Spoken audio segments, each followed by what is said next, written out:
अल्लाह एक ही है।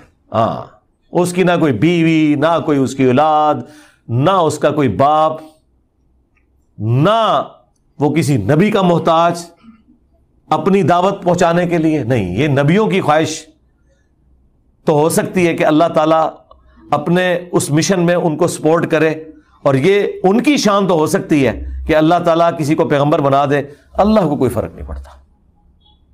इसीलिए अल्लाह ने कहा लक़द मन्नल्लाहु अलल मुमिनीना इज़ बअसा फ़ीहिम रसूला। ये अल्लाह का मोमिनीन पर एहसान है कि रसूल उनमें आया।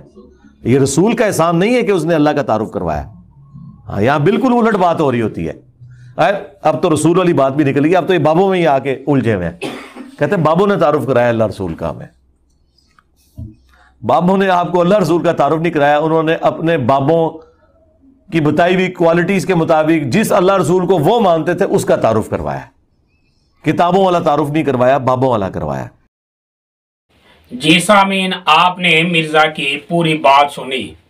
ये पूरी बात हमने इसलिए चलाई कि बार बार मिर्जा के जो शागिर्द हैं वो ये कहते हैं कि आधा क्लिप काट के, आधी बात काट के आप लगाए हैं। आपने पूरी वीडियो के अंदर ये जो बात चल रही है यही बात चल रही है। मैंने पूरी जो बात थी वो आपको सुना दी।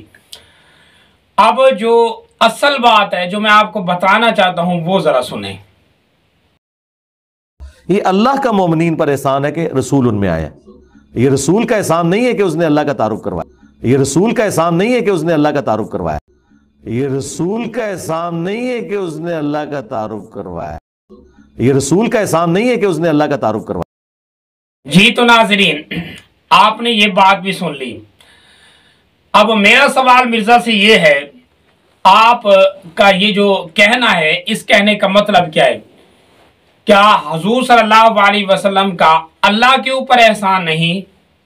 अगर ये बात करना चाहते हैं तो ये बात तो कोई उम्मती नहीं करता। पूरी उम्मत में से किसी का ये नजरिया नहीं है कि नबी का अल्लाह के ऊपर एहसान है। ये तो कोई भी नहीं कहता। अगर ये आप बताना चाहते हैं तो गोया कि ये आपका पूरी उम्मत के ऊपर झूठ है, आपने बहतान लगाया है, इससे आप बाज आ जाएं। और अगर आप ये कहना चाहते हैं कि नबी का उम्मत के ऊपर एहसान नहीं है तो फिर मिर्जा साहब आपकी नबी के ऊपर बहुत बड़ी गुस्ताखी भी है, तोहमत भी है और नबी के साथ बदअकीद की भी है। इस वजह से कि अल्लाह तबारक व तआला ने तो अपने नबी को इस उम्मत के लिए मोहसिन बना के ही तो भेजा है। नबी का तो पूरी उम्मत के ऊपर एहसान ही है कि जिसकी वसातत से हम इंसानों को ये ईमान मिला, ये कुरान मिला, ये दीन इस्लाम मिला। ये पूरी चीजें जो दीन की मिली है ये नबी सल्लल्लाहु अलैहि वसल्लम तो लेकर आए हैं अल्लाह पाक से। और रसूल यही है कि अल्लाह तबारक व तआला की नेमत के पहुंचाने में जिस इंसान का, जिस हस्ती का हाथ होता है, अल्लाह उसको भी मोहसिन समझता है और अल्लाह बताता है कि ये भी इस इंसान के लिए मोहसिन है। और ना सिर्फ मोहसिन बल्कि हमारे दीन के अंदर तो हर उस इंसान के भी एहसान जितलाने का और एहसान मंद होने का ये अल्लाह तबारक व तआला ने तालीम दी है। मिर्जा साहब, आप जरा समझे सबसे इस्लाम को, मैं आपको समझाता हूं।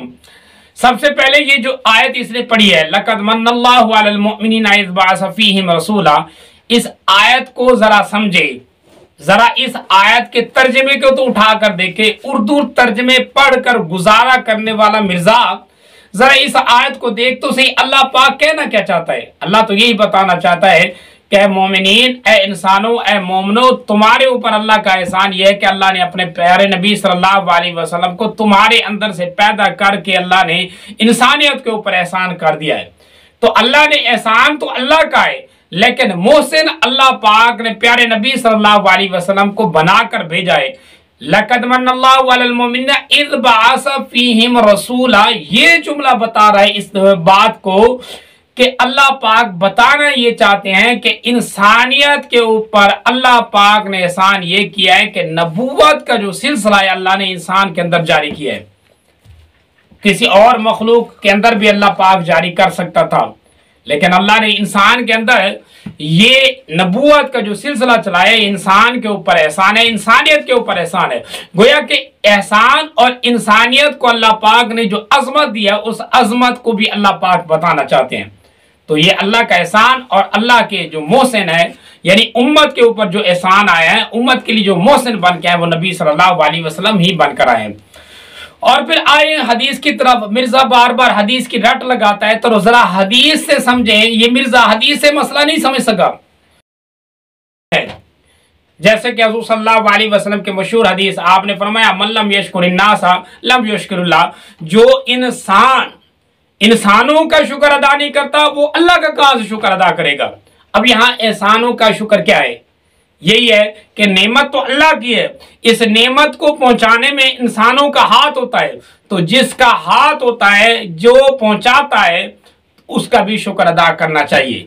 जैसे कि वालिदैन, जैसा कि उस्ताद, जैसा कि इस इंसान के मजीद और नेमतें पहुंचाने वाले भी इंसान। वालिदैन के बारे में खुद नबी सल्लल्लाहु अलैहि वसल्लम ने इरशाद फरमाया, हदीस है कि रज़ल रब्बी फी रज़िल वालिदैन व सख्तु रब्बी फी सख्ती हिमा। ये तिरमिज़ी शरीफ की रिवायत है। इसमें भी हुज़ूर सल्लल्लाहु अलैहि वसल्लम ने ये को वाज़ेह अल्फाज के अंदर बयान किया है कि माँ बाप की जो रज़ा है, वो अल्लाह की जो रज़ा है, वो माँ बाप की रज़ा में है। माँ बाप दुनिया के अंदर राजी तो अल्लाह राजी। अब गोया कि अल्लाह भी ये बताना चाहता है इंसान को कि इंसान को पैदा तो अल्लाह ने किया है, भेजा तो अल्लाह ने है, यह कि दुनिया में लाने का जो जरिया बना है वो माँ बाप बने हैं। तो गोया कि इंसान के जो मजाजी रब हैं, वो भी इंसान के वालिदैन है। यहाँ रज़ल रब्बे फी रज़िल वालिद, ये अल्लाह पाक ने खुद गोया के शर्त लगा दी है। और माँ बाप ये भी मोहसिन है इंसान के लिए, इंसान के वजूद की तकमील के लिए। और फिर इसी वजह से उस्ताद ये भी मोहसिन हुए, क्योंकि इल्म दौलत तो अल्लाह पाक की है, नेमत भी अल्लाह पाक की है, लेकिन इसको पहुंचाने में उस्ताद ये इस इंसान के ऊपर मोहसिन है, वो उनका हाथ है, उनका जरिया है। तो अल्लाह पाक ने प्यारे नबी सल्लल्लाहु अलैहि वसल्लम ने उस्ताद के एहतराम करने का भी हुक्म अता किया है कि उस्ताद को भी अदब एहतराम करें। बल्कि एक मशहूर हदीस वहां ये अल्फाज भी आते हैं कि जब उस्ताद इस दुनिया से चले जाएंगे तो जो तालीम ये छोड़ कर जाएंगे, वो इल्म इनका, जो इनके शागिर्द होंगे, जो इस इल्म से नफा उठाने वाले होंगे, इसका भी उस्ताद को अजर और सवाब मिलेगा, क्योंकि अल्लाह की नेमत को पहुंचाने वाले, उसको पर मेहनत करने वाले ये असातिज़ा हैं। तो इन अहादीस से भी यही समझ आती है कि दुनिया के अंदर जो इंसान अल्लाह की नेमत को पहुंचाने वाले हैं, वो भी इंसान के लिए एहसानमंद हैं।